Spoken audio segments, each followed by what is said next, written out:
नमस्कार, जन उत्तराखंड बुलेटिन में आप सभी का स्वागत है और आपके साथ मैं जुड़ी हूं लीजा। खबरों पर बात करेंगे, लेकिन उससे पहले एक नजर हेडलाइंस पर। गृह मंत्री अमित शाह का हरिद्वार दौरे का दूसरा दिन, कई कार्यक्रमों में होंगे शामिल। चप्पे चप्पे पर पुलिस बल तैनात, गायत्री परिवार की ओर से है प्रोग्राम।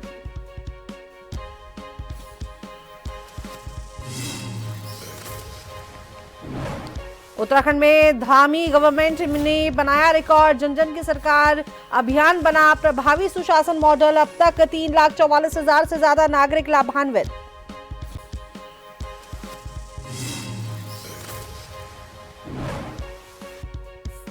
सैंडई फ्रेमवर्क पर उत्तराखंड सरकार सख्त, सभी विभागों को एक हफ्ते में एक्शन प्लान पेश करने के निर्देश। आपदा जोखिम न्यूनीकरण पर फोकस।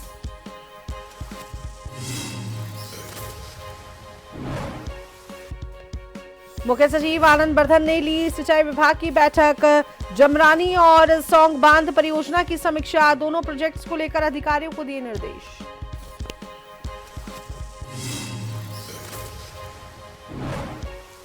उत्तराखंड के 7 जिलों में बारिश की संभावना, कई जगह हो सकती है बर्फबारी।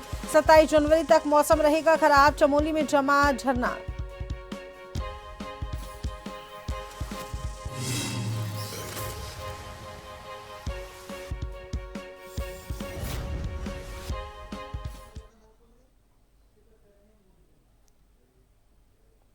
केंद्रीय गृह मंत्री अमित शाह का हरिद्वार दौरे का दूसरा दिन है, जहां वो आज कई कार्यक्रमों में शामिल होंगे। और सबसे पहले अमित शाह पतंजलि योगपीठ में emergency and critical care hospital का उद्घाटन करेंगे, जिसके बाद गायत्री परिवार के शताब्दी समारोह में गृह मंत्री अमित शाह शामिल होंगे। वहीं वीवीआईपी मूवमेंट को देखते हुए चप्पे चप्पे पर पुलिस तैनात की गई है, कई खुफिया एजेंसियां भी अलर्ट मोड पर हैं।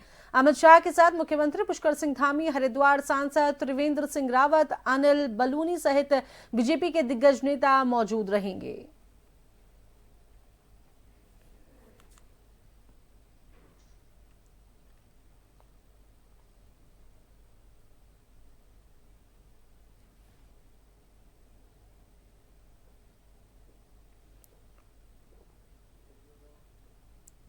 कई कार्यक्रमों में केंद्रीय गृह मंत्री शामिल होने वाले हैं। अमित शाह का हरिद्वार दौरे का आज ये दूसरा दिन है और हरिद्वार के उनके आगमन को लेकर स्टूडेंट्स में, विद्यार्थियों में खासा खुशी देखने को मिल रही है। आज कई कार्यक्रमों में अमित शाह शामिल होंगे। सबसे पहले अमित शाह पतंजलि योगपीठ में emergency and critical care hospital का आज वो उद्घाटन करेंगे। हरिद्वार दौरे का उनका आज का ये दूसरा दिन है और उसके बाद गायत्री परिवार के शताब्दी समारोह में वे शामिल होंगे। उत्तराखंड में सुशासन को जमीन पर उतारने और आम नागरिकों को त्वरित राहत देने की दिशा में मुख्यमंत्री पुष्कर सिंह धामी के नेतृत्व में चल रहा जन जन की सरकार, जन जन के द्वार अभियान एक प्रभावी और भरोसेमंद मॉडल के रूप में उभर कर सामने आया है। 21 जनवरी तक प्रदेश के सभी जनपदों में इस अभियान के अंतर्गत कुल 427 कैंपों का आयोजन किया है, जिनमें 3,44,085 नागरिकों ने प्रत्यक्ष रूप से सहभागिता की है। और ये आंकड़े राज्य सरकार की जन केंद्रित कार्यशैली और जन समस्याओं के त्वरित समाधान के प्रति प्रतिबद्धता को स्पष्ट रूप से दर्शाते हैं। और इन कैंपों के माध्यम से प्रदेश भर से कुल 35,075 से अधिक शिकायत प्राप्त हुई, जिनमें से 23,844 शिकायतों को सफल इनका निस्तारण किया जा चुका है। और ये उपलब्धि मुख्यमंत्री पुष्कर सिंह धामी की उस नीति का प्रमाण है, जिसमें समस्याओं को केवल सुनना ही नहीं, बल्कि समयबद्ध और प्रभावी समाधान सुनिश्चित करना सर्वोच्च प्राथमिकता है।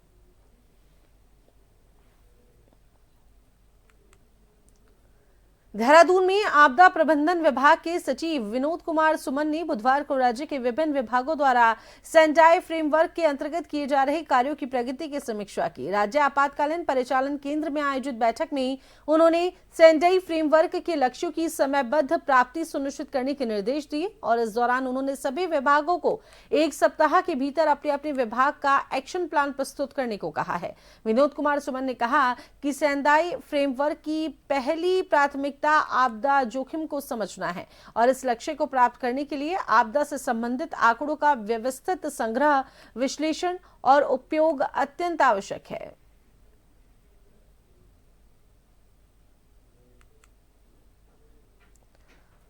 देहरादून में बुधवार को सचिवालय में मुख्य सचिव आनंद वर्धन ने सिंचाई विभाग की बैठक ली और इस दौरान उन्होंने निर्माणाधीन जमरानी और सौंग बांध परियोजनाओं की समीक्षा की। मुख्य सचिव ने दोनों महत्वपूर्ण प्रोजेक्ट्स पर विस्तार से चर्चा कर दिशा निर्देश दिए। मुख्य सचिव ने कहा कि दोनों प्रोजेक्ट्स को समय पर पूर्ण किया जाना सुनिश्चित किया जाए। साथ ही मुख्य सचिव ने निर्माण कार्यों में तेजी लाने के लिए आवश्यक सामग्री की उपलब्धता को बढ़ाए जाने पर जोर दिया। उन्होंने कहा कि कार्यों की गुणवत्ता पर जोर देते हुए आवश्यक फर्स्ट पार्टी, सेकंड पार्टी और थर्ड पार्टी क्वालिटी कंट्रोल मूल्यांकन भी नियमित तौर पर कराया जाना सुनिश्चित किया जाए।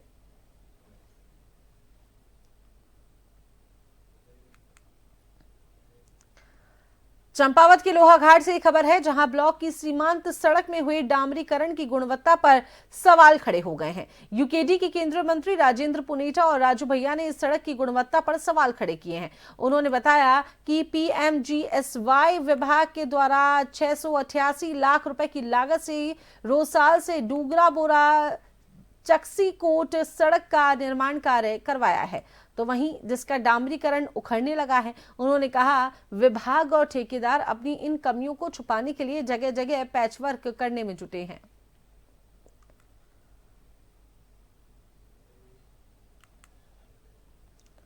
डोईवाला ब्लॉक के मारकम ग्रांट बुलावाला वार्ड 2 में ठेकेदार द्वारा घटिया सामग्री से सड़क निर्माण किए जाने का मामला सामने आया है। शिकायत मिलने पर लोक निर्माण विभाग ने करीब 250 मीटर लंबी प्रस्तावित ग्रामीण आंतरिक सड़क का कार्य रुकवा दिया। गुणवत्ता मानकों पर खरा न उतरने के कारण पिछले 1 से 1.5 महीने से निर्माण ठप है। सड़क पर मिट्टी, बजरी और सीमेंट के ब्लॉक बिखरे होने से रास्ता बाधित हो गया है। 2 पहिया वाहन चालक गिरकर घायल हो चुके हैं और स्कूली बच्चों को भी दिक्कतें हो रही हैं। ग्रामीणों ने जल्द कार्य शुरू करने की मांग की है। मैंने क्षेत्र के नाम टेंडर छुटा हुआ है, वही बना रहे थे, पर बीच में इसमें जिस हिसाब से जो हिसाब चाह रहे थे उस हिसाब से काम नहीं हो रहा था, इसलिए उन्होंने काम ये बंद करा दिया। पर आवागमन में बहुत दिक्कत हो रही है, पब्लिक को बहुत परेशानी। हम तो बोल रहे हैं भाई, अगर काम नहीं हो रहा सड़क का तो आप अपना माल हटा लीजिए, हम जैसे चल रहे थे वैसे चलते रहेंगे, कोई दिक्कत नहीं है। पब्लिक परेशान है, हम उन्हें फोन कराते हैं, वो कहते हैं हाँ जी काम लगेगा, इसका टेंडर नहीं पास हुआ, कागज नहीं कंप्लीट हुआ, इसके इस वजह से काम रुक रखा है। हमने कई बार फोन कराया, अभी बोल रहे थे 1 हफ्ते में काम लग जाएगा, पर पता ही नहीं क्या हो रहा है क्या नहीं हो रहा है। ये काम शुरू किया है तो इसे पूरा कीजिए ना, लोग परेशान हो रहे। या तो तुम इस काम को शुरू ही ना करते। सब चीज अस्त व्यस्त हुई पड़ी है। कोई कह रहा हमारी गाड़ी नहीं निकल रही, कोई कह रहा हम गिर गए। एक आदमी परसों यहाँ पे गिरा था, दारू पी के आया, क्या हुआ हमें नहीं मालूम, लेकिन वो बेचारा नाली में ही गिर गया था। अब कोई चीज शुरू करेगी तो या तो उसे पूरा ही कर दो, या तो फिर आप ऐसा करो, नहीं करो जैसे थे हम वैसे ही छोड़ दो, अपना सामान उठा के ले जा लो।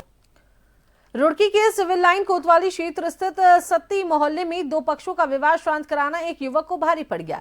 3 दिन पहले मामूली कहासुनी हिंसक झगड़े में बदल गई थी, जिसे रोकने की कोशिश स्थानीय युवक आतिफ ने की और इसी बात से नाराज दबंगों ने देर रात लाठी डंडों के साथ उसके घर पर हमला कर दिया। आतिफ घर पर नहीं मिला तो हमलावरों ने मकान, दरवाजे, खिड़कियां, बिजली मीटर और स्कूटी तोड़ दी। पूरी घटना सीसीटीवी में कैद है। मोहल्ले में दहशत का माहौल है, पुलिस जांच में जुटी है।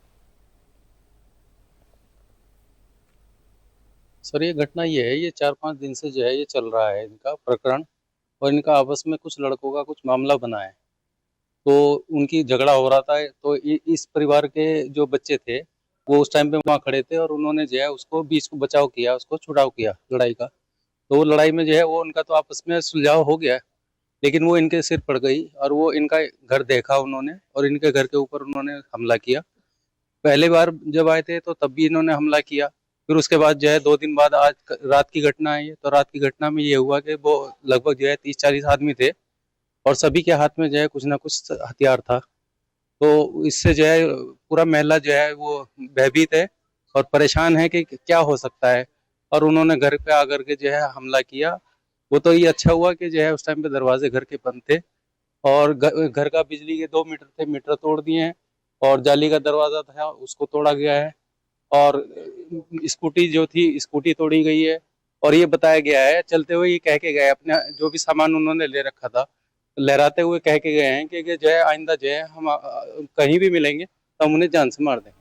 तो खटीमा के जाने माने वरिष्ठ व्यापारी जशोधर भट्ट का शव सुजिया गांव में नाले किनारे मिलने से सनसनी फैल गई है। मृतक पेशे से प्रॉपर्टी डीलर थे। नगर में अस्पताल व गारमेंट का व्यवसाय वो चलाते थे। ऑफिस के लिए घर से निकले जशोधर भट्ट का शव झाड़ियों में मिला, जिसके पास एक पिस्टल और सुसाइड नोट बरामद हुआ है। फॉरेंसिक टीम और पुलिस के अनुसार प्रथम दृष्टया यह आत्महत्या का मामला लग रहा है।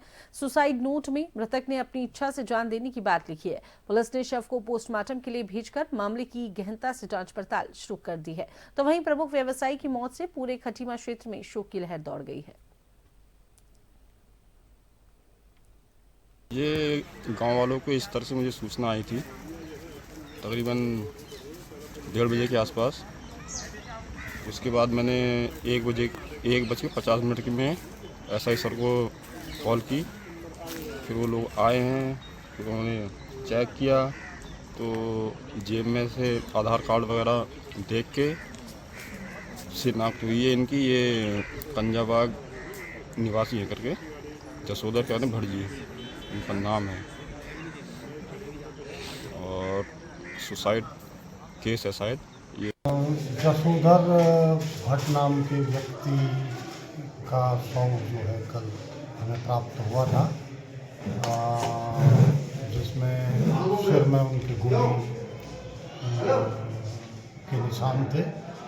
और रात्रि में पोस्टमार्टम के उपरांत हमने शव जो है उनके परिजनों को सौंप दिया था। राजधानी देहरादून में महानगर बस सेवा समिति ने परिवहन विभाग के खिलाफ मोर्चा खोल दिया है। समिति का यह आरोप है कि नैनीताल हाईकोर्ट के स्पष्ट आदेश के बावजूद आरटीओ देहरादून टाटा मैजिक वाहनों के परमिट का नवीनीकरण कर रहा है। महानगर सिटी बस सेवा समिति के अध्यक्ष विजयवर्धन डडरियाल ने कहा कि सिंगल दरवाजे वाले 8 सीटर वाहनों को सिटी बस बनाकर स्टेज कैरेज परमिट देना सीधे तौर पर कोर्ट की अवमानना और भ्रष्टाचार है। प्रदर्शनकारियों ने शासन से इस पूरे मामले की निष्पक्ष जांच की मांग की है। साथ ही चेतावनी दी है कि यदि मांगों पर गौर नहीं किया गया तो दिल्ली के जंतर मंतर पर प्रदर्शन और अनिश्चितकालीन हड़ताल की जाएगी।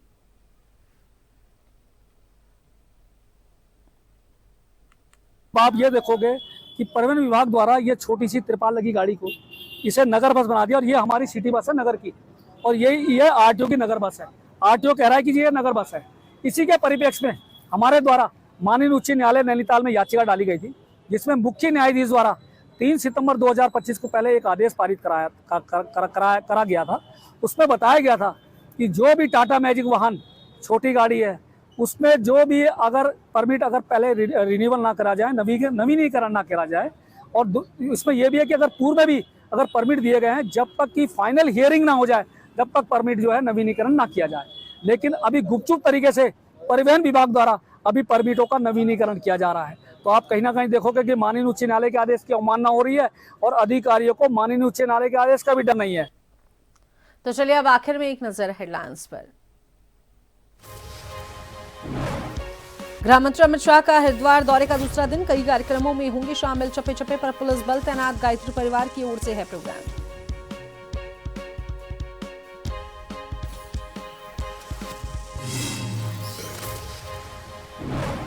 उत्तराखंड में धामी गवर्नमेंट ने बनाया रिकॉर्ड, जन जन की सरकार अभियान बना प्रभावी सुशासन मॉडल। अब तक 3,44,000 से ज्यादा नागरिक लाभान्वित।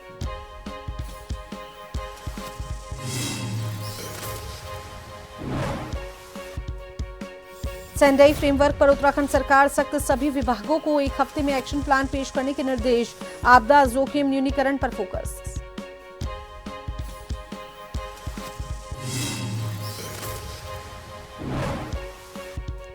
मुख्य सचिव आनंद वर्धन ने ली सिंचाई विभाग की बैठक, जमनानी और सौंग बांध परियोजनाओं की समीक्षा, दोनों प्रोजेक्ट्स को लेकर अधिकारियों को दिए निर्देश।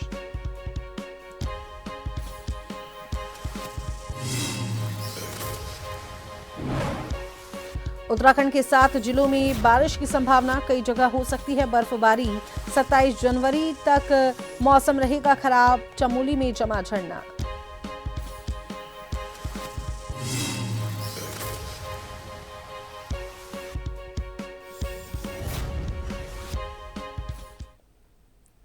जन उत्तराखंड बुलेटिन में अभी के लिए इतना ही। बने रहिए जन टीवी के साथ। नमस्कार।